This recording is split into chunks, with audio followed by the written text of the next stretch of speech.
on a beautiful Mother's Day, we welcome Jean Dudek and several of us who haven't been here in person for a long time. It's just great to have you with us. And before we begin, we welcome David to start us with prayer. Please, let's bow our heads. Lord God, as we open our hearts to exploring how your ancient word can inspire us and guide us as Jean leads us, we give you thanks for Jean's ministry, her leadership in this community, and just so happy both for her and where the Spirit has led her to this accomplishment in this moment.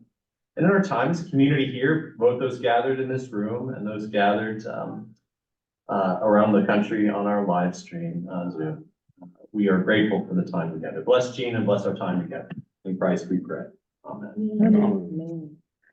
Well, the one thing that I might want to say before we get into the introduction of Jean is that we may be we're going to do a mini Bible study today. So for those of you who are with us remotely, you may want to just grab a Bible to refer to.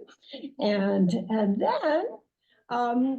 I'd like to welcome Jean. It's such a pleasure to have you this morning, really. Jean received her Master's of Theological Studies degree with honors, with a concentration in Bible studies from Wesley Theological Seminary. Her first book, The Scent of Bright Light, was published in January of this year. Jean's a biblical storyteller par excellence, telling stories in academic and religious context, including here at Bradley Hills. She's a member of the Network of Biblical Storytellers International and a founding member of Voices of the Heart, a Maryland-based biblical storytelling group. In addition to writing and telling stories, she also grades student papers. Since 2011, she served as a teaching assistant in the introductory Hebrew Bible and New Testament courses at Wesley. In addition, she's a member of the exam team of the National Capital Presbytery's Committee on Ministry, interviewing ordained clergy seeking to join the presbytery. Before coming to Wesley, Jean studied biology at Smith College, did biomedical research at Rockefeller University, received a law degree from New York University School of Law, and practiced intellectual property law in New York City and Washington, D.C. So Jean, it's with great pleasure that we welcome you and get a chance to talk about The Scent of Light. Tell us what the book is about. Okay, The Scent of Bright Light is historical fiction. It's set in Egypt and the Middle East. It retells the biblical story of Sarah, Hagar, and Abraham, with Sarah as the first person narrator. The basic tension in the biblical story that the novel's based on is that God has promised Abraham descendants and land for his descendants, but his wife Sarah is infertile. So how is that going to happen? If the idea of retelling a biblical story with additional material sounds like midrash, you are correct. And if you don't know the word midrash, you can think of it as fan fiction, except without the cheesy amateurish connotations. Well, so tell us more about what midrash is. Well, midrash is not a skin disease, despite it sounding like one. Midrash is a form of literature that interprets and elaborates on biblical texts. And typically, these writings fill in gaps in biblical stories. It's an ancient Jewish practice. Most were compiled by rabbis from the 5th century CE through the medieval period. Biblical stories tend to be pretty lean. The listener or reader is left to wonder about the details. So you can think of midrash as filling in the spaces, in the margins, between the lines, between the words of the text. There's an analogy I like about black fire and white fire. The notion is that the black fire is the black ink of words written on the page. And by the way, Torahs are always properly written in black ink.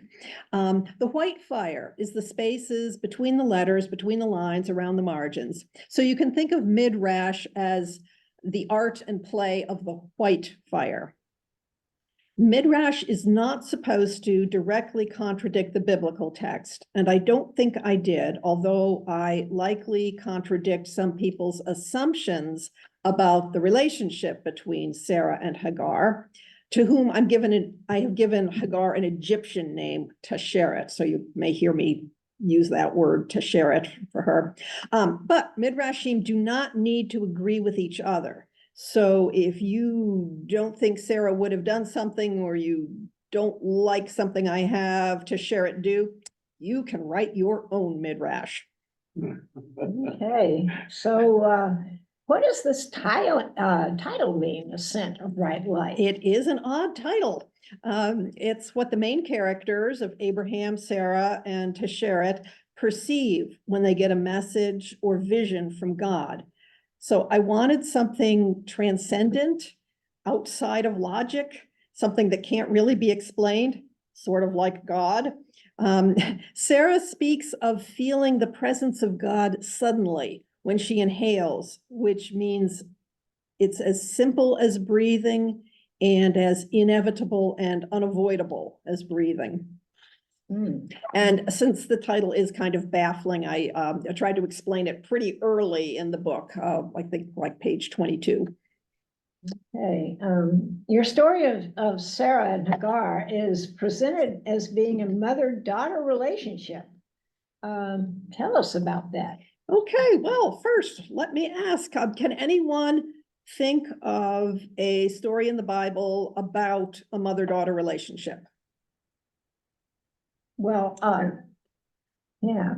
Ruth and Naomi. Ruth Yeah. and Naomi is what comes to Yeah. mind for most people, but as I'm sure you know, they really are daughter-in-law and mother-in-law, which is not the same thing, but that's about as close as it gets. Yeah. Another pair is Leah and her daughter Dinah, but Dinah is not present in any of the stories about Leah, and Leah is not present in the one story about Dinah. And actually, I don't think it's even clear whether or not Leah is still alive at that point. Dinah has no speaking lines in her own story. The story is really about her father's and brother's reaction to Dinah having been raped. So if Leah's around, we don't know what she thinks. So that isn't a mother-daughter relationship story either. Another pair is in the Moses story, his mother Jochebed and his sister Miriam. They don't even have one line of dialogue. The text just says, so the girl went and called the child's mother. And neither of their names are given in this story of Moses in the basket in the Nile. So the story is really about saving Moses. So my point here is that's the three of the best, but still inadequate examples. But mothers and daughters have always existed, even if there are no mother-daughter stories in the Bible. So I reimagined Sarah and Hagar as something close to, but not literally, a mother-daughter relationship. And overall, there are not a lot of stories in the Bible that feature women. And when women are present, they're usually there in their role as the wife or mother or daughter or sister of a man. You may recall a song from the musical Hamilton that asks, who lives, who dies, who tells your story? So the point is, it matters who tells the story, and the stories in the Bible about women were typically told by men. So when you're reading my book, if you come to something not in the biblical story, something I made up, that surprises you, you can ask yourself, if that had happened, would anyone have bothered to remember it and write it down? Who would have told that story? So as you were writing this book, did you get new insights into the biblical account? Yes.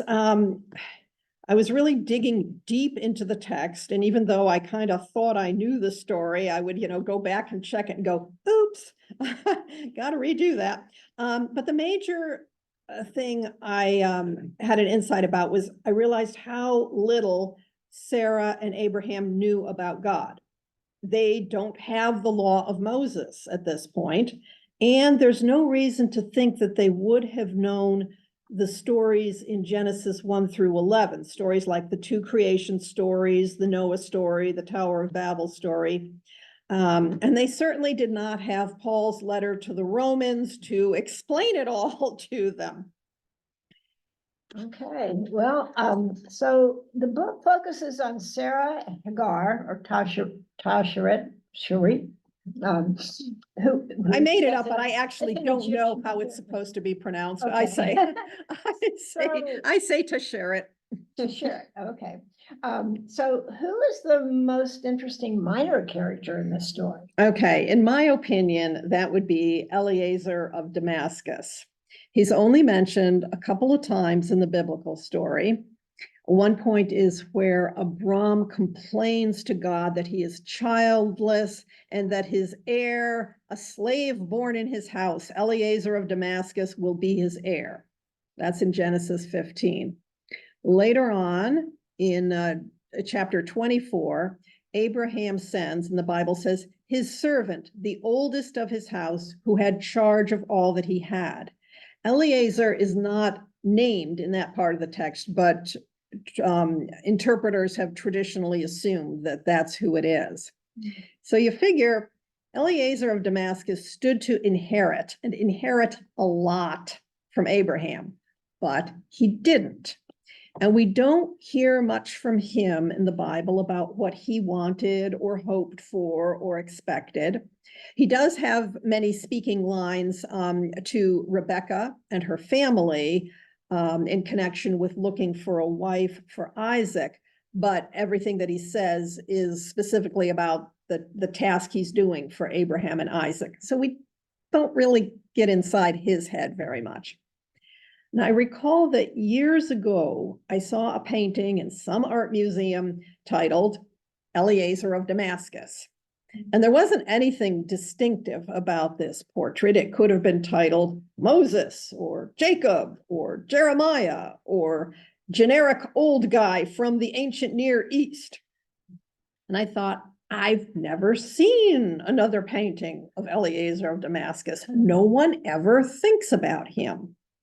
So when I wrote this book, I thought about Eliezer of Damascus. And as I kept writing, I kept finding more and more ways to involve him in the plot as I elaborated on the biblical story. So I show him as equivalent to the chief operating officer of the Abraham Company, you know, building on that statement in Genesis 24, who had charge of all that he had. In some instances, I leave it ambiguous as to what he wants and what he's thinking or what his motivation is. So different readers may come to different conclusions about those issues. Okay. Tell us about the cover art. Okay, yeah, cover art. Seen this. Well, it turns out that authors actually have very little input on the cover art for their books. And the publisher's editorial questionnaire said, it is rare for our design department to use author-submitted artwork. Not very encouraging, right? So all I said on the questionnaire was, if there are people on the cover, they should not look European. So I didn't know what I was going to get. Oh, so you didn't know? No, I didn't know. And getting the cover art was like the last step. You know, we had finalized the text and I was just kind of waiting for that to come along. And the cover art, and I wasn't actually given any information about it, but I got bold and emailed.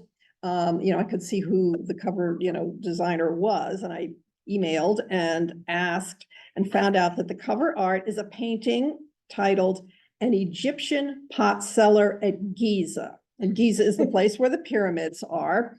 And it's by a woman artist, Elizabeth Yerikow Bauman. It was painted between 1876 and 1878, and it is now in the National Gallery of Denmark in Copenhagen. And so I did a little more research, and I think this artist is pretty interesting. You know, she lived from 1819 to 1881, but she was academy trained, she painted, she traveled, including Egypt and Turkey. She exhibited, she was noticed by royalty, including Queen Victoria. And you know, this kind of stuff did not happen for most women artists, even for those working decades later. She also had 9 children. Her husband was a Danish sculptor. Some of those kids became artists, and her husband being Danish is the Danish connection of why this wound up in Denmark. So if anyone is going to Copenhagen anytime soon, please consider going to the National Gallery, take a selfie, send it to me. And I aspire to do this someday myself. Okay, wow. Well, this is an historical novel, but the language is a little interesting. So how did you decide on the language? Yeah, I wrestled with this issue.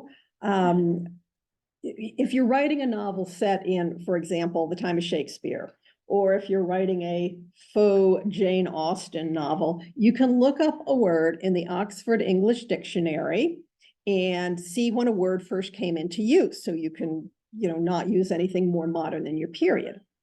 My novel, however, is set in the Bronze Age. So what date should I use as a cutoff? There were no English words. So in a sense, every word in the book is anachronistic. And some people who read early drafts thought that I should use biblical language. But what is biblical language? It depends on what translation a person is used to. Some people are used to the King James Version. Some people are used to the Bible in common, simple English. There's lots of translations out there. And people used to that would probably be put off by trying to read something in the English language of 1600. So I finally decided to write in modern English, and I included some slang. This is something some early readers were like, well, would she have used that word? But now that I'm reading Amazon reviews, I see that people comment on that favorably, that it's, readable. And also, when I studied biblical Greek and biblical Hebrew, I sometimes wondered about the paucity of the words on the English side of the vocabulary lists. For example, I never saw the word jerk on the English side, but do we really think there were no jerks in biblical times?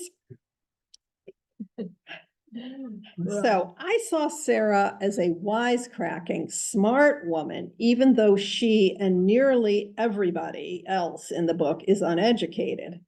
That's something we modern people have trouble remembering, that, illiterate does not mean stupid, and it does not mean incapable of complex thought. Yeah, well, I have to say, when I first started reading the book, I was taken aback a little bit by the language. And then I realized, this is set in the Bronze Age, and could really identify with it. And I think you did too, because I recognized you very much as I was reading the book, which I highly recommend. So tell us a little bit more about that time period, the Bronze Age. Okay, yeah, it's the Bronze Age. That's before the Iron Age. I guess it would be after the Stone Age. Okay, so biblical scholars don't have a definite date for when Abraham lived. If he was a real person, biblical scholars can debate just about anything, right? And of course, there are many opinions on dating. So modern scholars have dated the period of the patriarchs and matriarchs from as early as around 2500 BCE to around 800 BCE. And some scholars think that the entire narrative is a historical fiction written late in the biblical period. Meanwhile, what we think of as ancient Egypt lasted for around 3,000 years. So one can imagine that many aspects of culture, government, daily life changed over that period of 3,000 years. Now, there's more known about dates in ancient Egypt than is known about dates for Hebrew Bible patriarchs. Mostly that's because the Egyptians kept records and wrote things down. So the main reason I needed to settle on a date in my own mind was to be able to write plausibly about Egypt. So I estimated 1800 years BCE, which is during the Middle Kingdom. It's Egyptian dynasties 11 and 12. And it's a reasonable date, but I'm certainly not claiming it's the only reasonable date. The capital was Thebes then, and the temple complex at Karnak was built around then. I mentioned both of those things. And this kind of amazed me when I figured it out, but it's like the Great Pyramids and the Sphinx, those were built during the Old Kingdom. And between the Old Kingdom and the Middle Kingdom, there's the first intermediate period. So the thing is, the pyramids were hundreds of years old at the time of Abraham and Sarah. Wow. Well, I think now, let's do a little mini Bible study. Let's get into the text ourselves and try to figure out what you found in the text and what you won't find in Wikipedia, what Jean created. And as B. Fox was mentioning, wow, women didn't have it the same as they do now back then. So let's look at the text. Yeah. So you want to lead us in the study? Okay, so you all have Bibles. We're low tech here. I have no PowerPoints, but we got Bibles. Okay, so let's take a look at Genesis 12. Starting with verse 10 through 16. Let's give everybody a chance to get there. Genesis 12, verse 10. And Woods, yes. So there's a famine. Did that help you decide on a date for your text? Oh, famines happened. I didn't know if there were certain time periods where there were greater famines. Yeah, they might have been local. Some must have been worse than others, but that would not really help for dating. Okay. Even there's some passages in the Old Testament where it says, so many years before the earthquake. Oh. Even that doesn't help for the dating. Okay, would someone with a big confident voice like to read verses 10 through 16? Who's got it? Now there was a famine in the land, so Abraham went down to Egypt to reside there as an alien. So the famine was there in the land.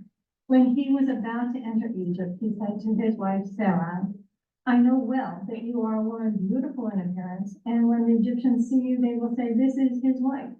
Then they will kill me, but they will let you live. Say that you are my sister, so that it may go well with me because of you, and that my life may be spared on your account. When Abram entered Egypt, the Egyptians saw that the woman was very beautiful. When the officials of the Pharaoh saw her, they praised her to Pharaoh, and the woman was taken into Pharaoh's house. And for her sake, he dealt with Abram. And he had sheep, oxen, male donkeys, male and female slaves, female donkeys, and camels. Okay, thank you. All right, so seeing the biblical text there, do we have any reactions to this passage? Do me a solid. Abraham says to his wife, do me a solid. It's all about Abraham. Right. But he had to because he was her life insurance. If he died, she wouldn't have anybody to look after her. Well, if she was taken into the house of the Pharaoh, she'd Yeah. be there. Yeah. But yeah, you're right. A widow with no son would be in tough shape. That is true. Jean, if he's walking distance to Egypt, where did you place this? Where is Abraham in your story? Geographically. Oh, yeah, she's got He a, must be walking distance to Egypt, right? He's walking. Yes. And, Well, she has a map. Perhaps a- She has a couple Oh, of maps. okay, I got the map, and it is a ways, but people did that. The Israelites did that a few times, as you recall, in a couple of generations. The family will be going down. Joseph is already there. And Jacob sends a couple of his other sons down there. Egypt, because the flooding of the Nile was very reliable, Egypt always had food. Egypt was the breadbasket of the area. And meanwhile, Israel, it's kind of marginal for agriculture. It depends on rain, and the rain doesn't always come. So the notion of going to Egypt, so whether they would be walking or, maybe they'd ride a donkey, or maybe they had a cart if they had enough stuff. But getting yourself from Israel to Egypt is, I had trouble figuring out how long that would take. So I left that kind of vague, especially on the trip back. But people did it. Later on, after the fall of Jerusalem, Jeremiah is taken to Egypt, and a bunch of the Israelites, after the Babylonians conquered Jerusalem, a bunch of Israelites, run away to Egypt. So going to Egypt is kind of a theme throughout the Hebrew Bible. I think this is probably the first instance. So yeah, it was doable. Yes, So- Diane. Abraham had come from from Mesopotamia, Yeah, and Yes, so that was hundreds of miles. yes, yes. right. They've been And around. Yeah, Then because of the famine, then they go down into Egypt. right. Right. Okay. Yeah. Interesting. Yeah. When trying to look into how fast you could get places, I learned that a donkey doesn't really save you time, that a donkey walks about as fast as a human. So it could be convenient that you can put all the packages and supplies and stuff on the donkey and walk along with the donkey, but a donkey can get worn out too. So about as much as a person can walk. Okay, well, how about that line, the woman was taken into Pharaoh's house? Any reactions there? Enslavement. Yeah. And slavery is, pretty well taken for granted in this culture. You'll notice that, right there in between male donkeys and female donkeys, you've got human beings, just part of the list. She's also reduced to just a woman. It wasn't Sarai was taken into Pharaoh's house. Well, yeah. Yeah, the and way it's written, I yeah. would say more than a woman. I mean, she was taken into his house as his mistress. I mean, in the harem, which was, she qualified apparently because of her looks. And that's there. It's in the text. But yeah, And significantly nothing else, right? Her looks. yes, yeah. I was struck by it and through the story. Yeah. Yeah. One of my professors in seminary pointed out usually in the Bible, there is not very much description of what anybody looks like. But once in a while, there'll be a statement that someone, male or female, Yeah. is good looking. And this professor said, somebody's good looking, there's gonna be trouble. So, you can see that here. And now that you have that as a touchstone, maybe keep that in mind as you read different Bible stories. Yeah, no, but I was really struck by the fact that it was right there. Yeah, so that meant something. Didn't buy her freedom though, didn't buy her independence at all. Yeah. Quite the It opposite. was quite the opposite. Yeah. Yeah, I suppose otherwise they could have just bought some food and stayed as long as they needed to and then left. And we'd have no story. Let's see. And the other thing was my Hebrew language skills are not good enough for me to have independently confirmed this, but somebody who has much better skills had pointed out that in a few times in the Hebrew Bible, when someone is described, it probably just gets flattened out as saying this person was beautiful. Of pleasant shape and beautiful appearance or good appearance, something like that. That Oh, there's the same okay. phrase that's used for Esther and actually for, I think, Joseph, you know, in the Joseph story when he winds up in Egypt, and also for Sarah. So, even though that's just kind of smoothed out to, you know, the woman was very beautiful. When Sarah is talking about herself, I kind of echo that, you know, that more exact language in the Hebrew version of the story. Yeah, wow. And so you have her there for how, Well, that's just it. How long is she there for? It doesn't say. So that is where I filled in a gap. I have her there for years. Let's see, and that was really where I got thinking. And I said, like, okay, well, what was that like for her? What happened to her there? Did something happen to her there that affected her fertility? Okay, so also about the notion of her being taken into Pharaoh's house. Any clues on what she thought of that?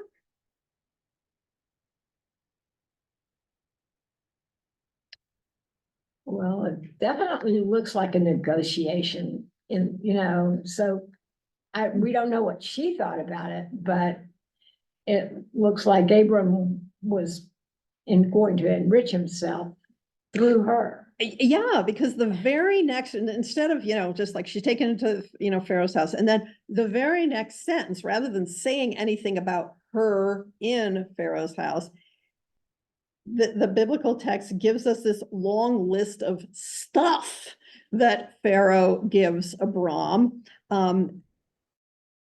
Does this make it sound like the whole point of the episode was to make Abram rich or richer in this case? Well, That's it good. said he dealt with Abraham. Let's see, he dealt well with Abraham, so that just means he had a good relationship with him, or he was good to Abraham. Why does it say, for her sake, he dealt well? Yeah, I guess that could be interpreted several well.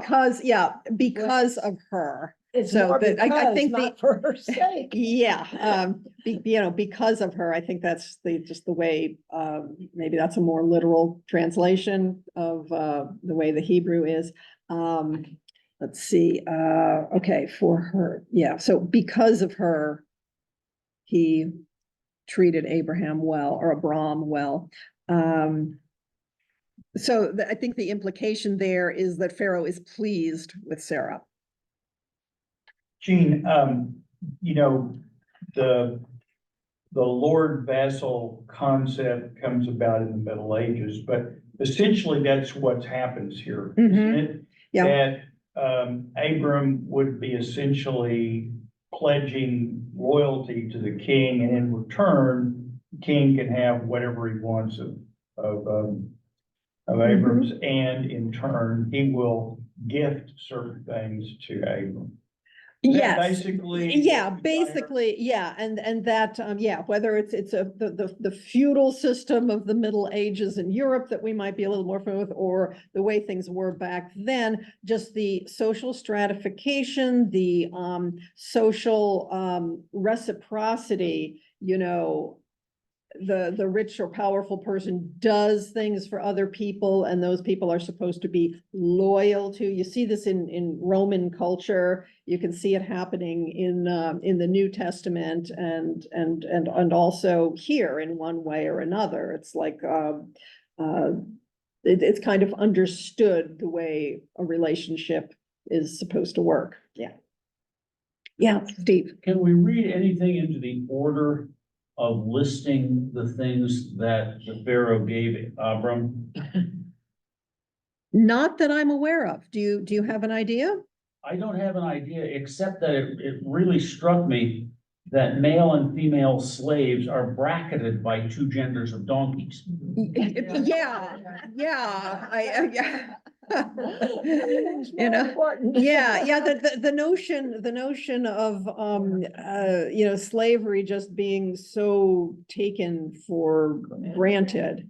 And also, by the way, in Hebrew, when you read in English, if it is slave and servant, you may see sometimes Yeah, one word or the yeah. other, but it's the same word in Hebrew. So it's always the translator's choice Oh, as to that's which interesting. it's going to be. So Eliezer of Damascus is a slave. He may have been a rather higher class slave, perhaps a more expensive slave if he had these administrative abilities. That's true in the New Testament too. And it's just kind of funny because, for us, our reactions to the word slave versus servant are very different, but it's a translation Wasn't choice. the nature of slavery significantly different than what we're used to with chattel slavery in American history? Yes. I don't know what all it would have been at this period, whatever I mean by this period, but Children of certainly. slaves also slaves? I don't know for sure how it would have worked then.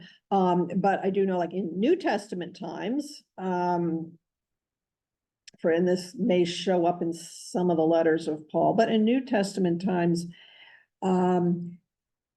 even if a slave is freed, and under the Roman Empire, there was slavery, there were all kinds of, classes of people. So even if a slave is freed, he still had obligations to the former master. Which is kind of not the way we would have thought about it working. I think important though for this story is that, certainly the way you tell it, is that,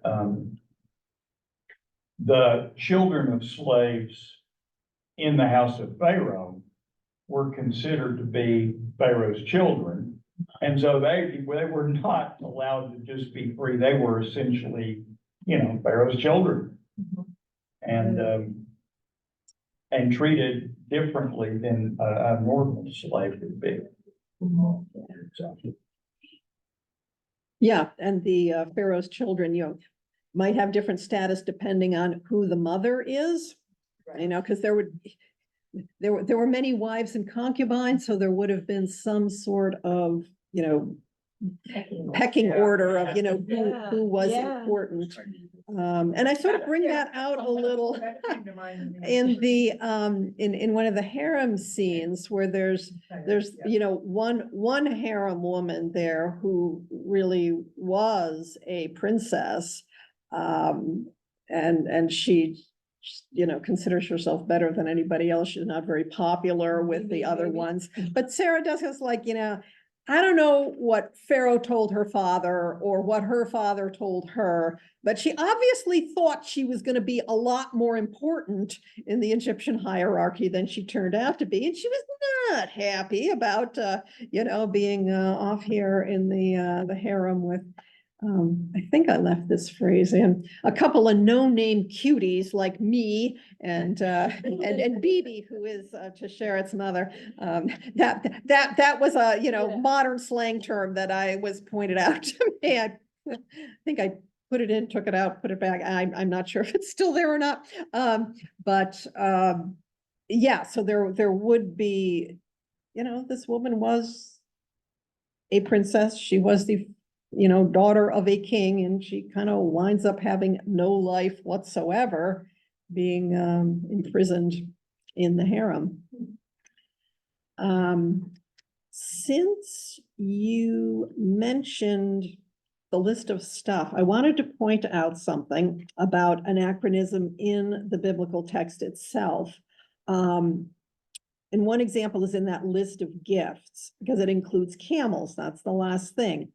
It turns out that camels were not domesticated in that part of the world at that time.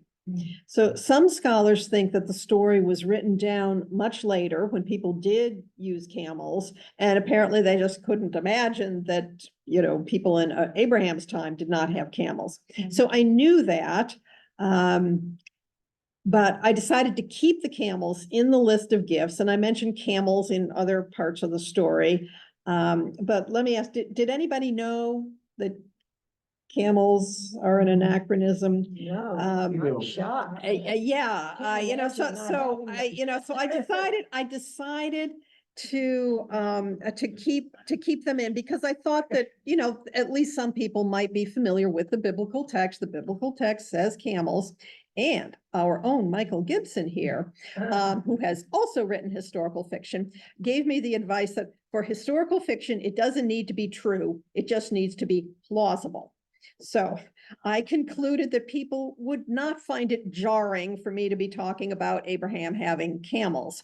On the other hand, I wouldn't have him and Sarah zipping around the Negev in a dune buggy.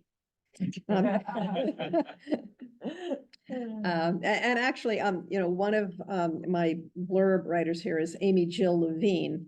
And, I was really glad that she did write this for me. But when she wrote back, she pointed out that camels were anachronistic. Oh, did you? So like Yeah. she knew that, she She caught knew that, that. But yeah. at that point, obviously, I was not going to try and take the camels out. And I had chosen to put the anachronistic camels in the Yeah. story. Okay, well, nobody's really dug too deep into this notion of passing off Sarah as his sister, just, Yeah. and I know every now and then some commentator will, or it's been described as he pimps out his wife. Yes. Yeah, This was sure. written at a time before the laws about marrying your first cousins and your siblings. Yes, Oh. yes. So this is actually, she was both. Or was she? I think what you are thinking of Her, is, his brothers. I can't remember how it is. well, I can tell you where we're going to look for that. Let's take a look at Genesis 20, verses 12 and 13. That story is happening in the context of the second wife-sister episode. Right. It's with King Abimelech. Yeah, I can talk more about why there are two wife-sister episodes, but has anybody got Genesis 20, 12 through 13 Yeah. ready to read? Besides, she is indeed my sister, the daughter of my father, but not the daughter of my mother, and she became my wife. And 13? God caused me to wander from my father's house. I said, to her, this is the kindness you must do to me. Do me at every place, because say of me, he is my brother. Okay, so there is that passage in there that explains that, she's his half sister. Before I get, okay, well, I'll just say some biblical scholars think, and let me assure you, every time I say some scholars think, that does not mean you have to think it, but some scholars think that later Genesis 20 passage and an additional story from the Dead Sea Scrolls, which I'll talk about in a moment, that those are later attempts added to the story to soften or explain away Abram's less than ethical conduct here and make him look less bad. So in the case of Genesis 20, he's not actually lying because she's both. So does that, Yeah. yeah. There's, in Genesis, there are a lot of things that are inserted from later on. Yes, all of Genesis and actually all the Pentateuch was, some scholars think, it was extensively reworked during the Babylonian captivity, basically in view of the traumatic experience of the exile. And they were trying to sort of define who we are and what our stories are, and just kind of reshaped some of the earlier material in view of that. So yes, Diane. So basically, they didn't have the prohibitions against incest that developed later. I mean, they had brother-sister marriages in the ancient world. Yeah, and the Yes, Egyptians. yeah, the Egyptians Egyptians, were well yeah, aware. yeah. And there's some in some of the mythology that. say, Absolutely. right, where you Oh, say yeah. Yeah, brother and sister, you know. yeah. Who else would be worthy, really? You know, and I think, Yeah. and I think in the Egyptian royal family, that would, you know, would be how they Well, it would saw keep things. the bloodlines pure. Yeah, we keep the bloodlines pure, and Yeah. also we keep, Little did they know. and also, And crazy and as also anything. we keep the property in the family. Correct. Yeah, that's also true. But yeah, you're right that, you know, the law of Moses has some rules about that. But I think actually, even if we look back to the Moses story, I think you have to look in two different parts of Exodus to put this together. But it looks like, oh, maybe Moses's parents, I think, are nephew, aunt, or something like that. I mean, there's something there that Yeah, if you yeah. parse it out, you go, oh. Yeah, I tried to write it down as a matter of Yeah. fact to figure it out. Yeah. Yeah, so, although, you know, even though we don't have, you know, the biblical rules on what counts as incest, different societies at different times may have had, you know, some rules of their own. And even later, you know, when you think about it, the stories of King David, you know, he's got a lot of children, and one we don't talk about very often, is that one of his sons rapes his half-sister. Right. And she winds up having a terrible life because of that. But there is at some point, I guess she says, you know, don't do this, don't rape me. Look, I am sure our father will let you marry me if that's what you want to do. Well, that seems a bit incestuous. I think it's against the rules, but she's suggesting this, and anyway, so yeah, incest, it was a thing. And actually, there's another incest story in this part of Genesis, and I did include it. Even though I have to admit, it doesn't really advance the plot, except maybe showing something about the status of women. And that is the story of Lot and his daughters. Mhm. Yeah. Which a lot of Ooh, people that's don't know. nasty. That was Yeah. nasty. It was described to, you know, one of my professors has described that as the world's oldest ethnic joke. So I don't know if it's the oldest, but it's the basic point of it is to put down the Ammonites and the Moabites, who are traditional enemies of Israel on the other side of the Jordan. You can find them on the map. You know, that it's kind of a way of saying, well, those people, you know, where they come from, their ancestors. So that was a way of you know, making an ethnic joke against your enemies. And actually, that was another thing that I realized while writing this. Yeah, if you read the book, you can see the way I handle Sarah's reaction to hearing about that, because that was rewritten. Originally, she was like, those girls, what a couple of dimwits, thinking there's no men left in the world. Then after I thought more about this story, I kind of like, wait, that's something wrong here. And what I thought is basically I put those words into Sarah's mouth. So anyway, let me tell you about the Dead Sea Scroll edition.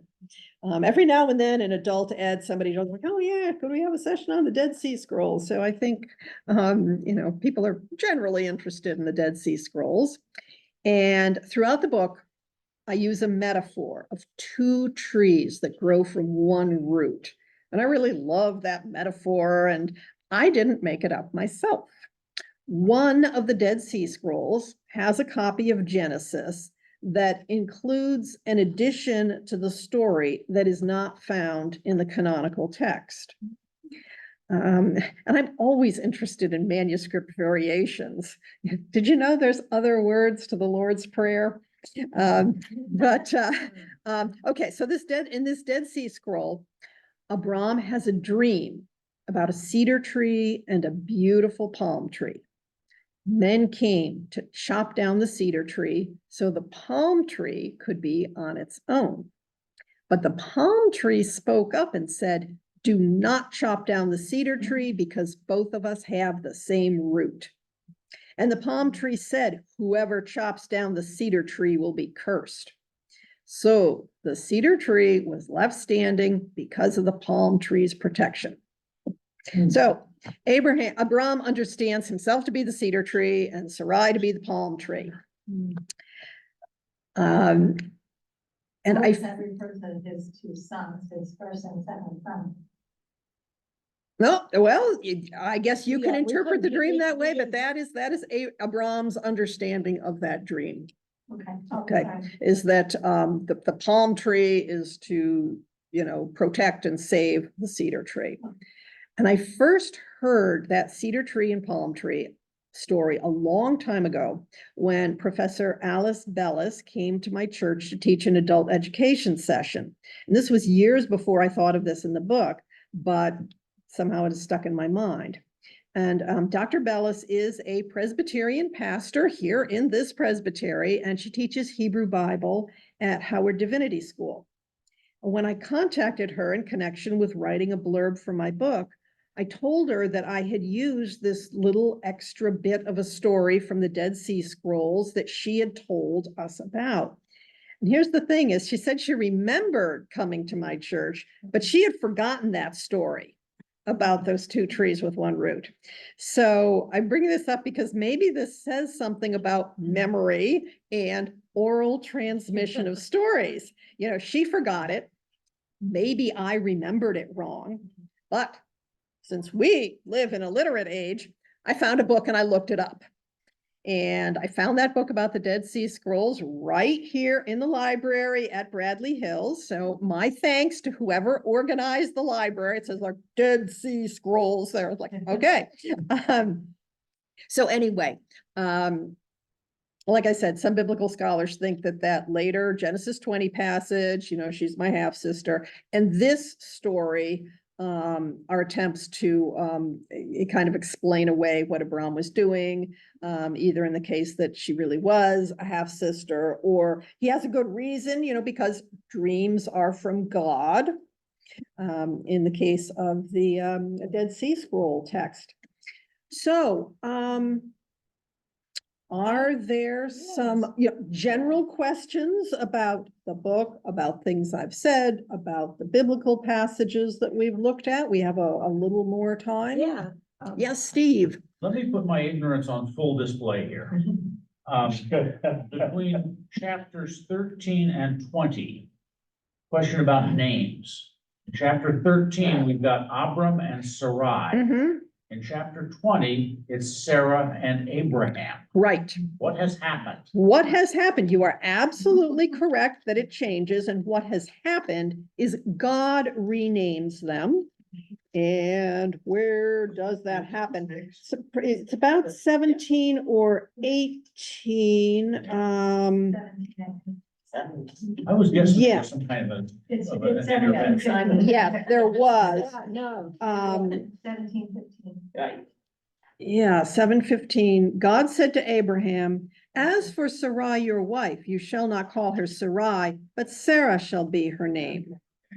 And So God's there. yeah. Oh, and earlier in 17:5, "No longer shall your name be Abram, but your name shall be Abraham."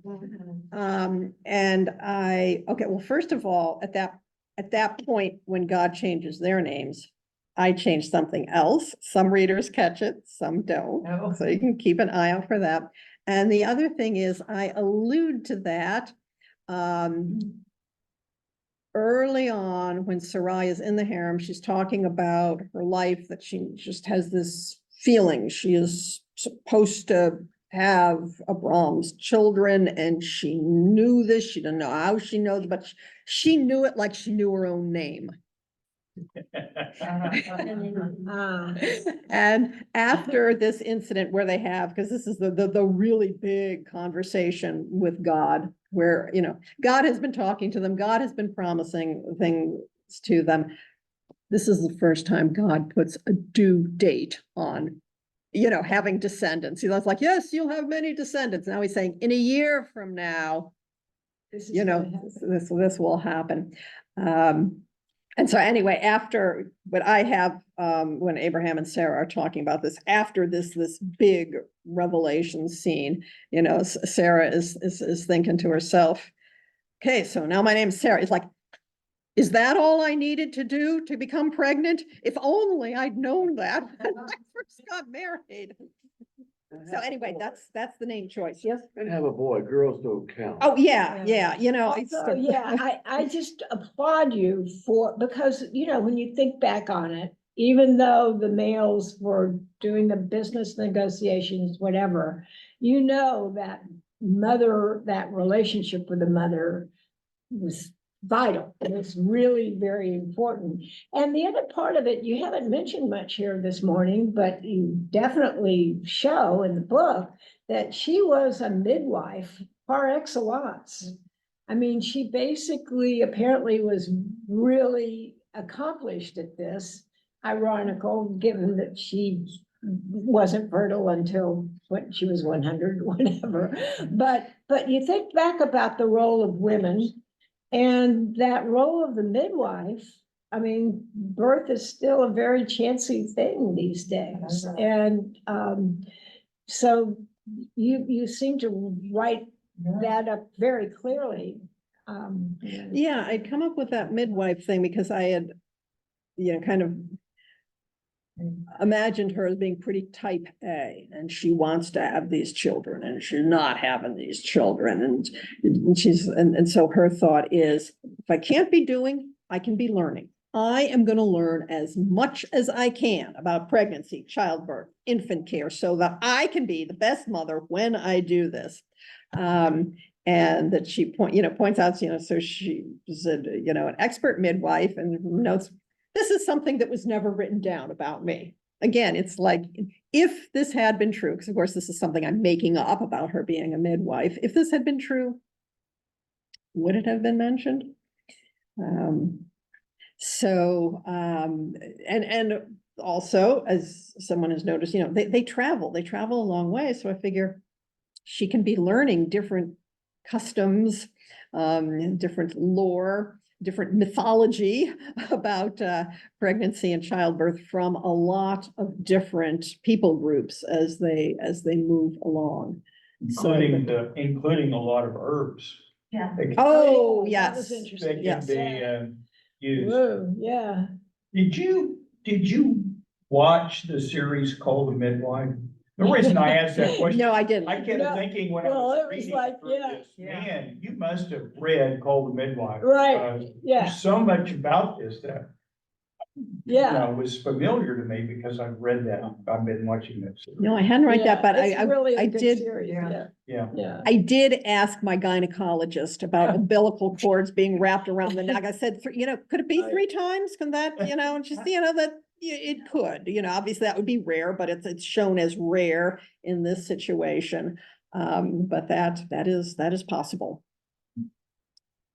Yeah, Steve. Can I go back to our original passage? We stopped at verse 16 in chapter 12. Mm-hmm. I've been sneaking at the next paragraph. And Pharaoh doesn't get off the hook very well here. But the Lord afflicted Pharaoh and his house with great plagues because of Sarai, Abram's wife. Yes. So Pharaoh called Abram and said, "What is this you have done to me? Why did you not tell me she was your wife? Why did you say she's my sister, so that I took her for my wife? Now then, here is your wife, take her and be gone." And Yep. Pharaoh gave his men orders concerning him, and they sent him on his way with his wife and all that he had. So there's a limit to Pharaoh's vengeance here. It's just, get out of my Yes, life. yes, exactly, Yeah. yes. He doesn't, claim back all that he gave to Abram. Abram leaves basically better off than he Yes, arrived definitely, with yes, his wife, yes. who has got all of the psychological damage of having been rejected by her husband and is sort of held up as my safety shield to get me through here with the Pharaoh.